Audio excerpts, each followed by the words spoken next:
SeatGeek is the easiest way to find the best deals on tickets to pretty much any live event. Concerts, sports, theater, comedy, whatever you want. Download the SeatGeek app today and enter promo code SEATS to save $20 on your first purchase.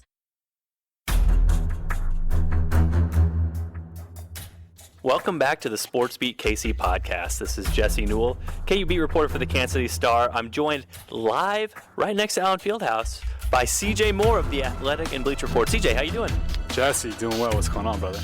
This is a little bit different in person. Intimate. Yeah. I wasn't going to use that word, but now that you did, you can go ahead and say it. Intimate. I'm right here, right in the flesh. Yeah, it's fun. It's fun. It's good. Jesse's, if you guys can't notice this, but man, his beard's getting a little thicker.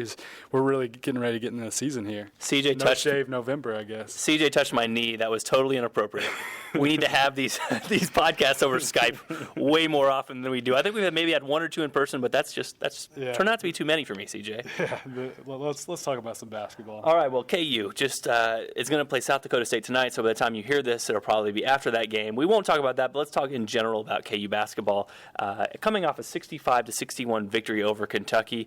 Any first impressions, CJ, of what you saw in that game from Kansas, and then also what you saw just briefly from Kentucky? This was kind of a different matchup that Kentucky struggled a little bit in its first two games, so I don't think there was much expected of it, but yeah, was able to kind of hang in there with some really good interior defense against KU. Well, KU, it was a sloppy win, but I think you wrote about this. Bill Self loves those kinds of wins. He loves when his team doesn't have it and they can still grit it out.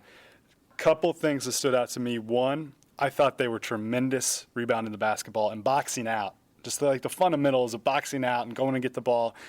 They were terrible a month or 4 weeks ago, whatever. They played Missouri, whatever that date was. They were crap on the boards that game. And I just thought it was a complete 180 how they performed against Kentucky. And that was a huge, huge key because, Kentucky's probably the tallest team in the country. Right, they're the longest. They should have dominated the boards once KU. I know we're advanced stats guys, so you don't. We're not going to say the actual. They had this many rebounds, this and that, but KU had grabbed quite a few of their offensive rebounds. Let's see, you got a box score here, 18. 15 in the first half. It was in the first half. KU had 15 offensive rebounds, and Kentucky had 1. Yeah, but held Kentucky to 10 offensive rebounds, which is a pretty solid number, I think, in terms of that. So the rebounding I was very impressed with. If this team's going to be a team that plays small, which they are going to, obviously, they're going to have to rebound the ball. I think that was a concern coming into the year. That was very impressive to see. Number 2, I think Udoka Azubuike is further along at this point in his career than who was talking him up in the preseason? Was that you, CJ? Number 1 draft pick by you in the player points per game poll. It was not number 1 draft pick. It was your number 1 draft pick. Oh, was it? You took him number 1. I took Newman, and then you took Udoka, and then I took Graham. I let you have Graham? Yeah, I kicked your butt in that draft as I usually do. Well, I'm listen. But it's still I'm high on Udoka. You should be high on Udoka.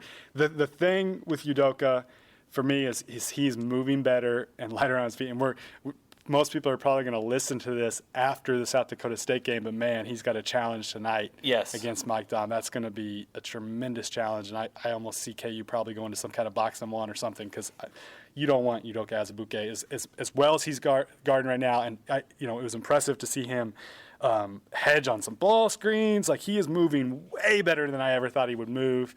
He has learned how to take advantage of angles in Bill Self's offense, the way he was posting up. It was all very, very impressive. A-plus game for him. I'll put it as an A since he can't shoot a free throw. Let's get that. Should he be one that maybe tries the granny shot?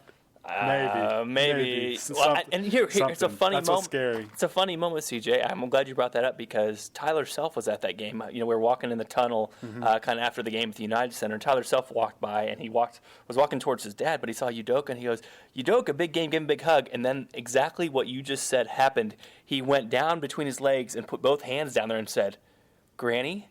Granny shot, and then Udoka just kind of shook his head. But It was funny because that was exactly the reaction that Tyler Self gave Udoka in that kind of funny moment afterwards, just was like, "Great game, big fellow. Wow, you played amazing." Is it time to go underhand?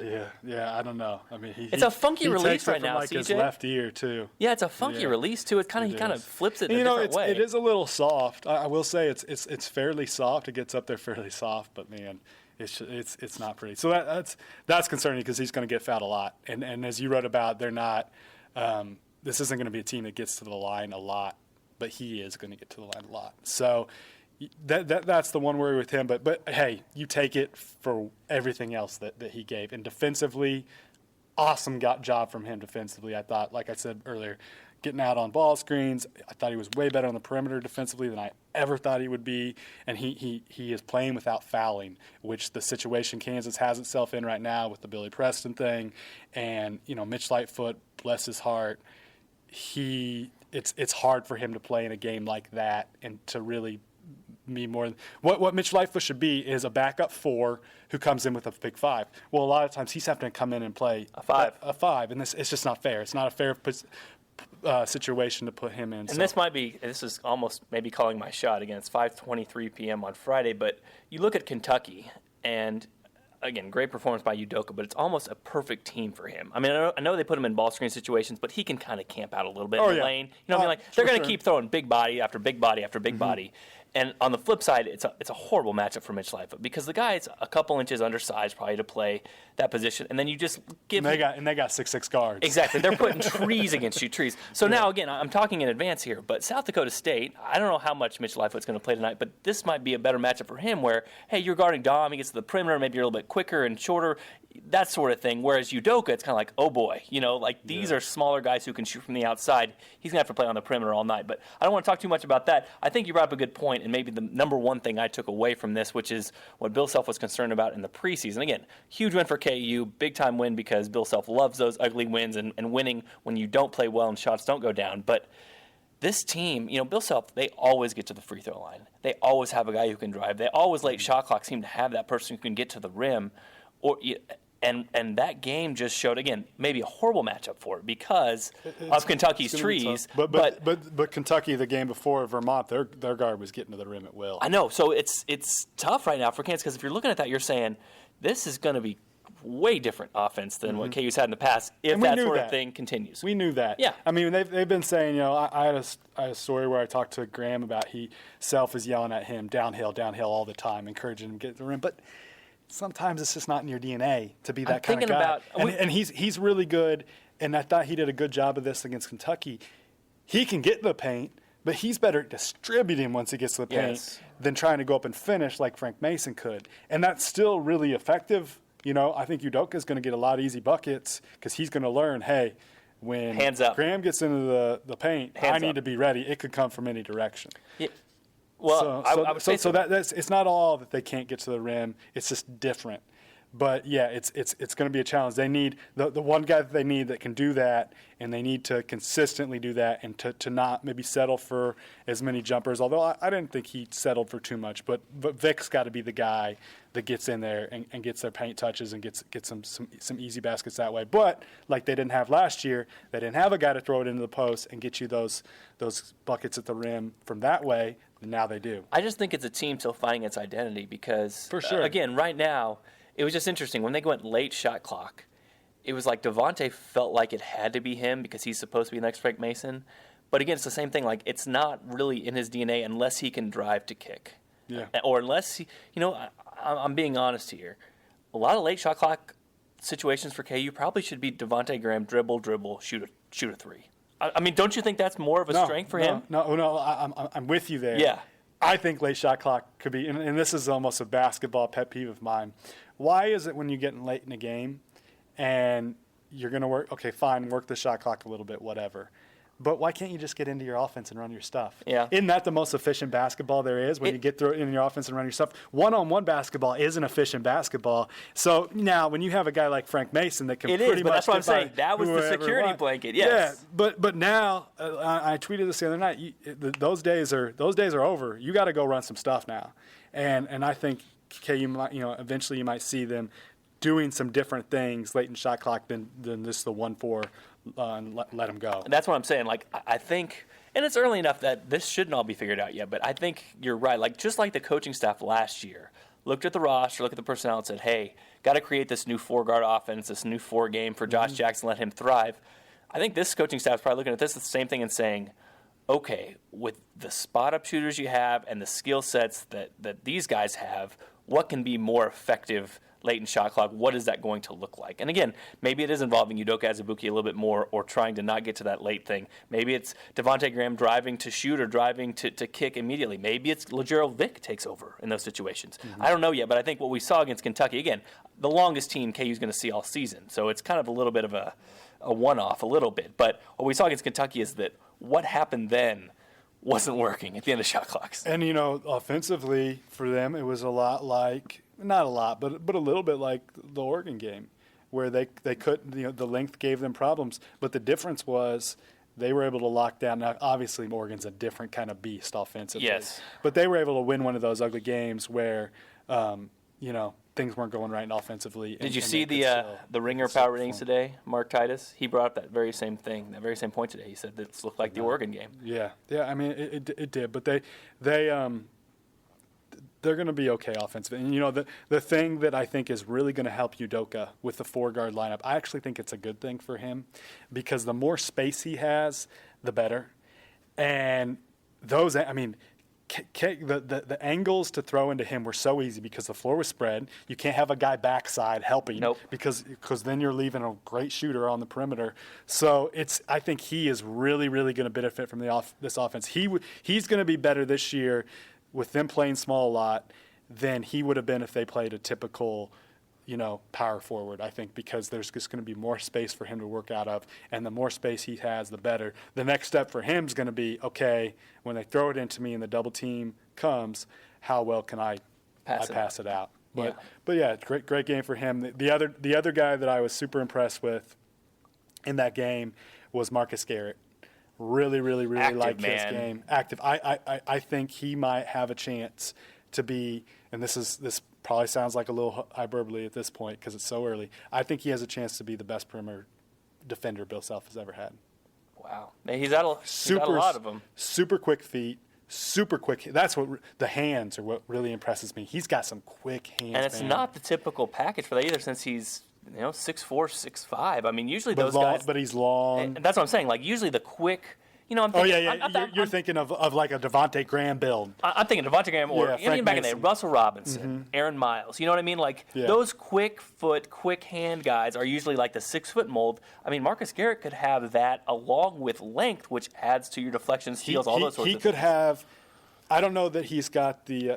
It's still too early to see that he has like the anticipation skills of a Mario Chalmers, but I think he's going to be a high steals guy like Chalmers. But Mario, he didn't really play defense. Like, he just got steals. Listen, it's Bill Self over here. He made a lot of gambles and stuff like that.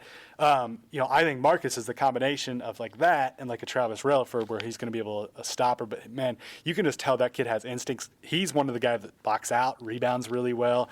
I just really, really, really like what he's brought to the table. And it was, maybe I'm a little biased too, because I've been saying all summer, I had a feeling, I hadn't seen the kid play. Yeah. But I had a feeling just where he was ranked, kind of how thing. I just felt like that was going to be a guy that was maybe better than people anticipate. And right now, I think he is, right? I mean, don't you think they've got to be thrilled with what he's giving them and what expectations were when they got him. He plays 19 minutes, and again, it was a tough matchup for Mitch Lightfoot. He plays 6. I mean, that kind of lets you know. I mean, that's the 6th and 7th guys for you, and for him to play that many minutes. I think he's their clear 6-man. I think he's their clear 6-man. Well, he's so versatile. Yeah, obviously, Billy Preston could change that a little bit if he's able to come back. But, man, I would say even if Preston comes back, it wouldn't shock me if Marcus Garrett plays more minutes this year. I think he's just the kind of guy that Bill Self is going to love and is going to find a way to get on the floor. And I really enjoyed watching him so far. I mean, he's not a great shooter. He did make a 3 in that game, but his release is a little low. That's something that I think maybe will come later in his career. But just instincts and quickness and hustle. Like he's the kind of guy Bill Self's just going to. I mean, he's probably going to be a 4-year guy. Like that's a guy that KU fans and Bill Self are just going to love forever, I'm sure. Yeah. Well, and one other player I wanted to mention on here was Svi Mikhailuk, which, he had some criticism in the preseason. Bill Self was challenging him, all those sorts of things.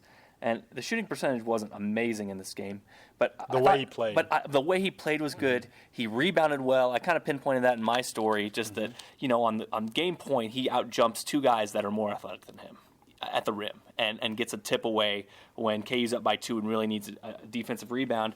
And not only that, I think going into the game, looking across the roster, you would look at it and say, the person who has the offensive mismatch here is Svi Mikhailuk. You know what I mean? Like, he's going to be guarding somebody on the other end that's huge and a big guy in the lane. But even with his limited, or what he's shown so far, limited driving ability, like, he should be able to get off some threes and he should be able to drive to the lane. And, in that game, again, with the struggles that Devontae Graham was having, with the struggles that Malik Newman was having getting blocked from the back, again, the shooting percentage wasn't great. I'm sure he'd love to shoot better than 3 for 10 from 3, but he made some big baskets and took on an offensive load for KU that in that game they kind of sort of needed. And a couple in-between shots where he had to go off the dribble and stuff. Stuff we hadn't seen from him lately that we thought we were maybe going to see from him as a senior. Exactly. The athleticism, they said that they've been talking that he's a little lighter, a little quicker. You really hadn't seen that, at least I don't know about the 2 exhibition games here because I didn't get to watch those. But the Missouri game, he did not look good. He did not look like he belonged athletically on the floor. And the other night he held his own. And that was promising to see. You saw some of the things that you've been hearing about him that they've been a little more excited about. And the shooting line's not great, but he made some impact plays in that game and he solid night for Svi. I'd say after Udoka, he might have had the best game for KU, and maybe my boy Marcus Gary. I'm calling him. I might just start calling him my boy Marcus Gary. Like you've moved off from Svi now. Svi's I still got a special place in my heart, but I'm enjoying Marcus Gary. That's just this kind of thing. The things he does are maybe like the coach speaking, it's going to not going to always show up in the box score type stuff. But man, that kid, there's something special about him. I think he's really, really going to help them win some games this year. Real quick, Devontae Graham, any thoughts after his game? I'm not worried about him from what he had. And it's funny because we're an hour and a half before their next game, so he might score 29 points. He's going to hit 83. Yeah, exactly, and he'll be the story on Saturday. Like Sil said, he pressed. He was pressing some. I think that he felt okay. He saw what Frank Mason did last year. Yeah, some of these guys haven't. There were times when the ball was moving around and nobody else wanted to make a play, so he had to be the guy to make a play. And so there was some of that. He struggled a little bit with their length. There's games where his jumper's just not falling, and that was we've seen that before, and it was just one of those games. But I will say, I still thought he distributed the ball pretty well. The length early on gave KU some problems with their passing. I think they had quite a few turnovers early on in that game. It got better as the game went on, but that's just these guys are longer than we're used to seeing. These are the Monstars. Yeah, for sure. But I think he is a better distributor than Frank Mason and is better at getting people the ball where they need to it and in rhythm and he's going to be really, really – Udoka Azubuike is going to have a better year because Devontae Graham's point guard. I've always felt like Devontae Graham is a natural point guard. And I think he's showed some of that. Obviously the shooting percentage isn't great, but I wouldn't worry too much about that. His role on this team is to score when needed, but hit shots and distribute. And we've talked about this all along, though. I think he's going to do that. We've talked about this all along, though, being in kind of the Monty Morris sort of all-American role. Sure. Like he's not Frank Mason with 20 points and 5 assists a game. He's 16 and 6. He's 16 and 6. And again, you look at this game. 11 and 5. Now I know the 5 turnovers isn't what you want, but again, in some of those were early too. But it's easy to see how he could get to 16 and 6. It's just it doesn't even take you. It's not even hard to think about. The first game he was 10 and 12. So he probably is at 16 and 6 right now. I'd have to pull out my notes, but again, he'll learn, and I just still think it's just growing pains right now. This KU team is still figuring itself out. That's what happens to all teams early in the year. It's November. It's just like last year was special because everybody pretty much knew their thing coming in. Frank got off to such a great start. But even at this time last year, Josh Jackson was having some problems. He was still trying to kind of get his rhythm and figure out what his role was. So it takes time. It takes time. It's not surprising to see an ugly game like that, and it was kind of offset.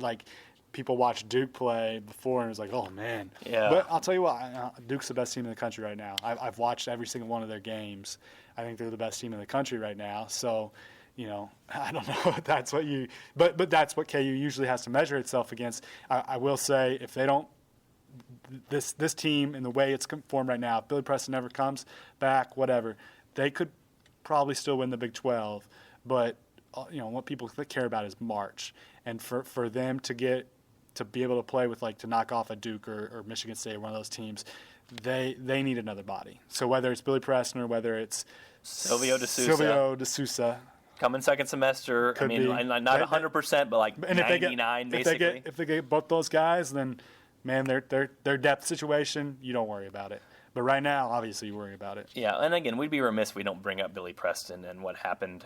He sat out the first game because of, missing curfew and missing class, and then the second game, he was told at the pregame meal that he was sitting out. He had, according to KU Athletics, he had tire damage on his car. He ran over a curb, and then they were looking into the compliance department, looking into more information on the financial details with his car. So, again, that's the point it's at right now. Bill Self didn't know a timeline on this. It's really not in his hands to be on the timeline on this. But, again, it's just kind of another one of those unknown situations for KU moving forward. So, at a time where they're really, really thin, really thin and need bodies, it's just an uncertain status for Billy Preston moving forward. Again, this is as of 5:38 p.m. on Friday night. So at 6:15, he could be in uniform. Yeah, he could be. He could be. You never know. And I'll run and take this podcast down really quickly. But I think you're right, Suji. You have to put it into perspective, which is the most important games are coming second semester, and that's when KU gets some reinforcements.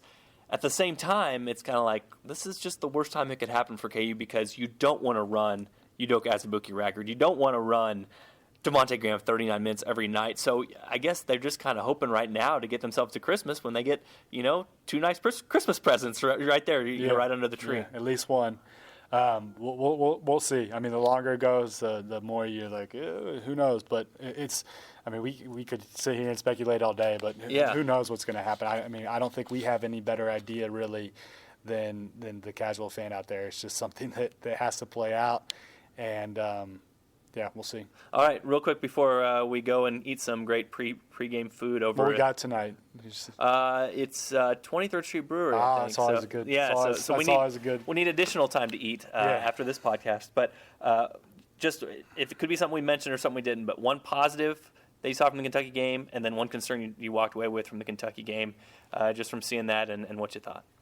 Positive. I'll just go. I already hit it on rebounding. I think that was a huge. Let me ask you this real quickly: I wrote about this, but Malik Newman got challenged by Bill Self. Sue McKayla got challenged by Bill Self, and already those guys are showing, they can be better rebounders than they have been. They've been drilling it at practice. They've been drilling it, absolutely, sure. Absolutely. So, is that a one-off though? Was that just a game, or do you feel as a whole better about KU's? And listen, I'll speak from my perspective. I think they could probably offensive rebound pretty well. Look, they've got springy guys. They've got guys like Vic who can go around you, jump around you, kind of like the Kevin Young mold. If you're tall and springy, you can go get offensive rebounds.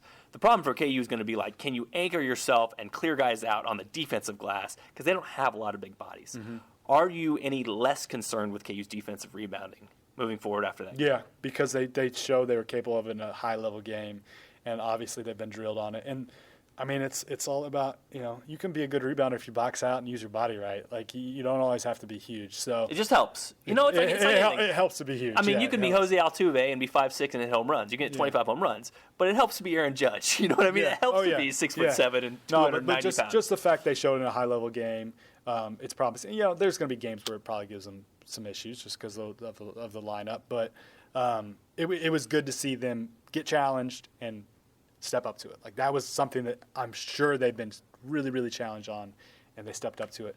A negative would be this is going to be a team that relies a lot on jump shooting, and they got to shoot the ball better. You're going to shoot a lot of threes. We know they're going to shoot a lot of threes. There might be games where Bill Self tries to get them to maybe not shoot as many threes, but I think he realizes this team has to shoot threes for it to live up to where it wants to be. Next season, that's going to be probably totally different because, man, they'd love to have some of the bodies they can have next season. I know. They're going to be so deep. Next year, potentially, inside, could be like a 2010 season where you just got so many buys, like somebody really good, like a Jeff Withey's, going to get anchored to the bench just because he got so many buys. You can only play so many guys, but but they got to shoot the ball better. So that would be the negative. Like, it's one of those things where you don't feel like you can always control it, the 3-point shooting, but that, you know, in a big game like that, they're going to have to step up and hit shots, especially in March. I put this on Twitter. I just feel like this KU team is always 3 consecutive 3-pointers away in any game from blowing it open. Yeah. And it's like that just didn't come against Kentucky. You know what I mean? Like, you just kept waiting, and they were good looks too. And they were good looks, and like and it's like you just KU just has to. I mean, I hate to use the Embiid line, but it's almost like you just got to trust the process. You know, like listen, I don't know. Again, we're ahead of the South Dakota State game. South Dakota State is shooting like 60% of its shots as threes. You know what I mean? Like, it's crazy, but like it's a scary. I'll be honest. It's scary. It's a scary game. But what I'm saying, like, you just almost have to trust the process. Like, if you get open shots, you just have to trust that Malik Newman is a good shooter and Devontae Graham is a good shooter. Yeah, and, I mean, that's their strengths. And that's their strengths, and that's what they're going to play to because they're not drivers. They're not guys that get to the free throw line. So it's scary if you're a fan. Like, you could be down 2 or down 4 or up 6 or up 4, and you just keep constantly waiting for that 45 seconds where KU hits 3 threes in a row and the game's over. But I'm going to tell you, that's going to happen too. Oh, yeah. Like, that is going to happen in these games, and you're going to be like, oh, game over, turn off the TV, go to bed. You know what I mean? All, you know, basketball's always a game of spurts, and you know, especially now at Fieldhouse, they've always been a spurtable team. But it's going to be even more so maybe this one more so. Yeah. And listen, Kentucky kind of picked on some of KU's. KU's going to be good in transition, so that's going to help. But not against Kentucky. You know what I mean? Like, Kentucky's not a team going to play in transition. They're going to block everything from behind. They're super athletic. They don't have great players, but they've got some thoroughbreds. Exactly. Like, Malik Newman learned, like, okay, no more trying these layups with guys chasing me. You know what I mean? Like, it didn't work. But against whether you're playing Kentucky or playing South Dakota State, those just weren't smart. You know, they weren't smart. 1 or 2 will go in against South Dakota State. You know what I'm saying, though. But again, in that matchup, it just kind of exacerbated things that might be KU weaknesses, but showed them at a different level because Kentucky has freaking studs there. And real quick before we go, CJ, let's talk about that recruiting class. I think number 1 in the nation now for KU. I think 4 top 50 guys for the next year's class now. Silvio De Sousa is going to reclassify, but. Pretty impressive, and I wrote about this too about a week ago. The Frank Mason effect might be going, helping out KU just because Grimes and Dotson, that's 2 pretty good 1 and 2 guards, maybe the best 1 and 2 guards that KU has ever recruited in one recruiting class. Little higher ranked than usually they're used to getting. Well, and again, because KU, I mean, you look up, Frank Mason was National Player of the Year under Bill Self. I mean, the narrative's changed. That's got to help, and so them running this sort of offense and featuring those guys, I think it's helped their recruiting. And man, credit to Bill Self and his staff because they have reloaded for next year. Yeah, they're going to be very, very deep. And, there's some of these guys that are important players for this year that they're going to be around still, some of them. They might lose a couple, but they're going to be really, really, really deep next year. And I think you definitely hit it on that not just, the Frank Masons, the Devontae Grahams. The recruiting narrative has changed where coaches cannot recruit against KU anymore when it comes to guards and say, well, that's just a big man school. They're going to play through their bigs. Now they got a little bit of the best because this is the best big man class they've had for a while. I mean, they haven't gotten like multiple really, really good bigs in a class. They've kind of had some one-offs each, it seems like, in recent recruiting classes. So, going to be one of those. I mean, as far as complete classes go, I think it could end up ranking up there with like the Frank Mason class with Frank and JoJo and Wiggins. That one was a little. What a class! Wow. Yeah, and Wayne Zeldin and Brent Green and Connor Frankamp, who's still doing things in college basketball. Yeah, that's like the deepest class they'll probably ever. We're gonna have to write out an oral history on that class, aren't we? I guess there is one out in a book right now. Oh, is there? Yeah. Hey, speaking of CJ, now that it's official, why don't you tell us a little about this project you were telling us about earlier? But Beyond the Fog, not Beyond the Fog. That was Beyond the Streak. Killing me! Beyond Ouch. Beyond the Streak. That's like the thing when we've been podcasting or when I haven't been around this summer and been leaving Jesse solo. I've been slaving away on that. So excited that it's out next Wednesday at Johnny's Tavern. I think from 3 to 6 in Prairie Village, and then 3 to 6 in Shawnee at Shawnee Mission Parkway, Johnny's, and then I believe like 6:30 to 9ish at the Prairie Village one. That's when the books will first be available. They'll hit shelves next Friday at the the Rally House stores in Kansas City should have them. So, yeah, check it out. It's an oral history on the streak. It is every chapter is a different year, and we just kind of go through it. We talked to over 100 people for it. Jesse, you've read some of it because good old Jesse helped edit it a little bit. And I'm really, really happy with how it came together. And there's some stories in there like that class, how that class came together, how those guys developed were really, really good. And I mean, there's some stuff that from guys that, like when we've covered these teams. Thomas Robinson and Wayne Selden were two guys that when they were here, it was hard to get a good quote out of them. They were just they didn't love talking to media. Man, it's amazing. Like talking to them now, and they've got perspective. And I interviewed Selden, and he was awesome and like so happy and cool to see how good a place he was. And some of the stories these guys told, just the behind the scenes stuff is I mean, it's stuff that I ate up and really, really enjoyed the interviews. I think that's going to come across when people read it. Like there's some fun stories that you've never heard before. That you're really, really, really going to enjoy. And the format, I think, I convinced Jason to go with this format, and it took some arm twisting, but I think people are really going to like how it's put together in that way because it's so many different voices telling these stories, and it was a blast to do. Yeah, well, $27, I think, somewhere around $26.95, and I did read some of the chapters, and again, you talked to over 100 people. He's not lying because I'm reading these chapters, and you've got, AC Law, and you've got Jacob Pullen, and you've got Kevin Durant. I mean, this is all for a KU book. So, and those guys were just as much fun to talk to. I mean, I like Jacob Pullen. I spent an hour talking to Jacob Pullen on the phone, and it's just about KU. Yeah, like the how generous guys were with their time.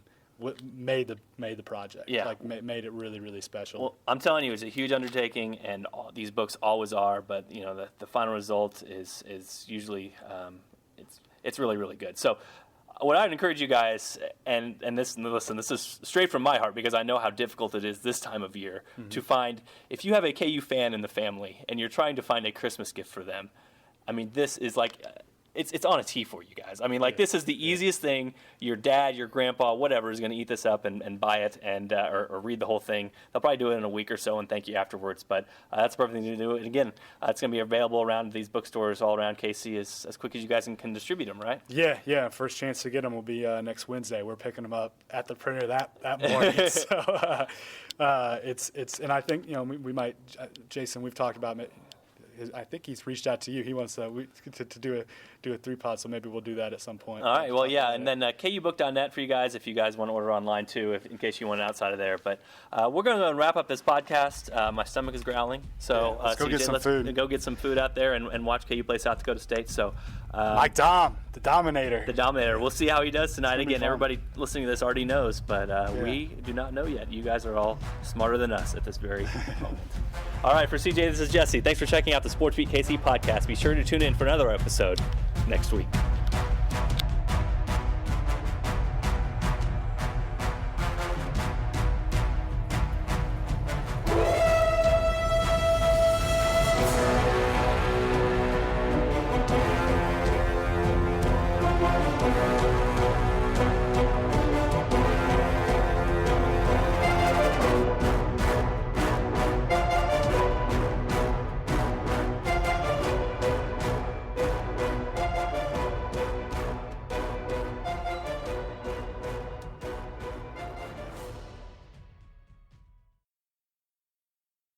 SeatGeek is the easiest way to find the best deals on tickets to pretty much any live event. Concerts, sports, theater, comedy, whatever you want.